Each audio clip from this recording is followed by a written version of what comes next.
नमस्कार, मैं हूं आकांक्षा शुक्ला और आप देख रहे हैं खबर एक्सप्रेस डेली न्यूज, जहां मिलती हैं आपको हर दिन की बड़ी और जरूरी खबरें। दिल्ली के विजय चौक पर गणतंत्र दिवस समारोह के समापन कार्यक्रम बीटिंग रिट्रीट सेरेमनी का आयोजन किया गया। तीनों सेनाओं थल सेना, नौसेना और वायुसेना के बैंड ने कर्मबद्ध धुनें पेश किए, जिसमें देशभक्ति की और सैन्य परंपरागत संगीत शामिल था। इस समारोह में राष्ट्रपति द्रौपदी मुर्मू, उपराष्ट्रपति जगदीप धनखड़ और प्रधानमंत्री नरेंद्र मोदी विशेष रूप में उपस्थित रहे। सभी गणमान्य अतिथियों ने मंच में धुनों और परेड की सराहना की।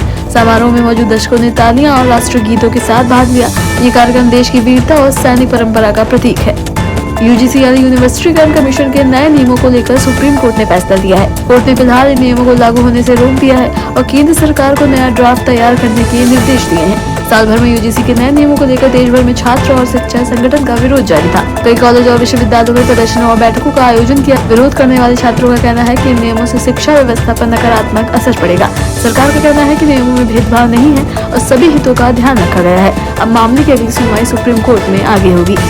संसद में देश का आर्थिक रिपोर्ट कार्ड पेश किया गया है, जो सरकार के इकोनॉमिक सर्वे का हिस्सा है। रिपोर्ट में दावा किया गया है कि देश के 56 करोड़ लोगों के पास रोजगार उपलब्ध है।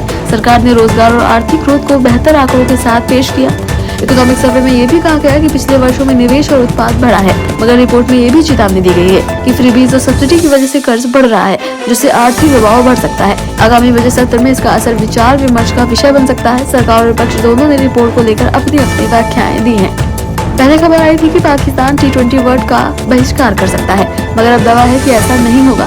सूत्रों के मुताबिक पाकिस्तान क्रिकेट टीम 2 फरवरी को कोलंबो पहुंचेगी और टूर्नामेंट में हिस्सा लेगी। पहले कहा जा रहा था कि बांग्लादेश के सपोर्ट के चलते पाकिस्तान वर्ल्ड कप से हट सकता है। अब ये साफ किया गया है कि टीम ने खेलने का निर्णय लिया है। आईसीसी और संबंधित क्रिकेट बोर्ड के बीच बातचीत जारी है। अब सभी प्रमुख टीमें मैच में हिस्सा लेंगी। क्या भारत और पाकिस्तान मैच आमने सामने खेलेंगे, इसकी पुष्टि अभी टूर्नामेंट शेड्यूल के बाद होगी।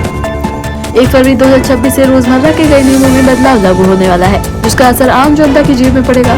सबसे पहले एलपीजी सिलेंडर की नई कीमतें जारी होंगी, जिससे घरेलू रसोई गैस के दामों में बदलाव की संभावना है। इसी के साथ तेल कंपनियां सीएनजी और पीएनजी तथा एविएशन फ्यूल ईटीएफ की कीमतें भी घोषित करेगी, जो वाहन और हवाई यात्रा के खर्च को प्रभावित करेगा। सरकार ने फास्टैग से जुड़े नियम भी बदल दिए गए हैं। 1 फरवरी से नए वाहन के लिए फास्टैग लेते समय नो योर व्हीकल KYV प्रक्रिया खत्म कर दी जाएगी। इससे फास्टैग लेना आसान हो जाएगा और टोल प्लाजा पर भी प्रक्रिया तेज होगी। नए टैक्स नियमों के तहत पान मसाला, सिगरेट और तंबाकू पदार्थों पर अतिरिक्त टैक्स भी लागू होंगे, जिससे इन उत्पादों की कीमतें बढ़ सकती हैं। सरकार किसानों के लिए खाद खरीद नीति में बड़ा बदलाव कर रही है। अब किसानों को खाद खरीदने के लिए पैसा सीधे उनके बैंक खातों में भेजा जाएगा, जिससे बिचौलियों की भूमिका कम होगी। इससे किसानों को खाद समय पर सस्ते दामों पर मिलने की उम्मीद है। सरकार ने DBT direct benefit transfer system के तहत भुगतान की प्रक्रिया शुरू की है। किसानों ने इस कदम का स्वागत किया है और कहा है कि पारदर्शिता बढ़ेगी। एक दुखद खबर में बताया गया है कि साध्वी प्रेम बाईशा अपने अश्लील वीडियो वायरल होने से परेशान थी। खबर के मुताबिक उनके साथ हुई वीडियो के कारण उन्हें मानसिक कष्ट हुआ था। उन्होंने अपनी आखिरी इंस्टाग्राम पोस्ट में न्याय की मांग की थी। उस पोस्ट में उन्होंने लोगों से मदद और न्याय की अपील की थी। बाद में उनकी मौत हो गई, जिससे परिवार और समर्थकों में गहरा शोक देखा गया।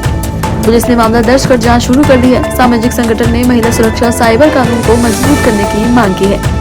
हिमाचल फास्ट न्यूज के अनुसार एक व्यक्ति फैजल पर बेहद गंभीर आरोप लगाए गए हैं। बताया गया है कि उसने 6 साल की बच्ची बलात्कार किया और पीड़िता के मुंह में कपड़ा ठूसकर बर्बरता की थी। अभियोग के अनुसार वह ऑर्गन के नाजुक हिस्सों को दांतों से भी चोट पहुंचाता था। कहना यह है कि उसके मुस्लिम दोस्तों ने गैंग रेप कराया जाता था। ये घटना सुर्खियों में आने के बाद लोगों में डर और रोष दोनों दिखा है। पुलिस ने FIR दर्ज जाँच शुरू कर दी है। उत्तर प्रदेश कैबिनेट ने बड़ा फैसला लिया है। राज्य के 15 लाख से अधिक शिक्षक और शिक्षा मित्र अब निजी अस्पतालों में कैशलेस इलाज करवा सकेंगे। कैबिनेट इस योजना को मंजूरी दी है, जिसका मकसद शिक्षकों को बेहतर स्वास्थ्य सुविधाएं देना है। योगी सरकार ने कहा कि शिक्षा विभाग के कर्मचारियों और उनके परिवार को भी इसका लाभ मिलेगा। इस योजना से चिकित्सा खर्चों में राहत मिलने की उम्मीद है। सरकार ने बजटीय प्रावधानों पर भी मोहर लगा दी है। कांग्रेस ने बजट सत्र से पहले प्रधानमंत्री नरेंद्र मोदी पर निशाना साधा है। कांग्रेस का कहना है कि प्रधानमंत्री की बातें सिर्फ दिखावा है। पार्टी ने कहा कि पीएम संसद में सवालों का सही जवाब नहीं देते। संसद के बाहर पीएम के रिफॉर्म एक्सप्रेस की बात की थी।